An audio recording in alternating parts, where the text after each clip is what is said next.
Estimating activity durations. Hi, I'm Bill Carmody. How do you estimate activity durations? And at this point of the project, what you're essentially doing is you have a whole bunch of line items that says, here are all the tasks. Now you have to estimate the time associated with those tasks. Now, in some cases, you can literally talk to people who are participating. If you have the control or management oversight of the resources, you can ask each participant, hey, we know these are the 10 tasks that have your name associated with it. About how much time do you need per task?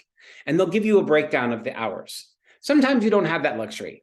So what you're trying to do then is you're trying to estimate how much time is necessary for each task based on industry standards. If you've done previous projects, you can go back to those projects and say, hey, what did we do last time? Last time it took us about 10 hours for this task. So do I want to budget the same 10 hours, a little more or a little less? The reason why you might decide it's not the same is circumstances have changed. For example, you might have a new software that gives you more efficiency, or you might have some key learnings coming out of that last project from the wrap-up report that said, hey, if we're going to do this again, here's how we make this particular line item much more efficient. If you can apply that in, then you're constantly making the projects more efficient and more effective. But either way, what you're doing is you're making sure that there's a clear expectation of how much time each individual task takes. And what that does is it helps you put your arms around the entire project and say, here's the total time allocation associated with the project by line item.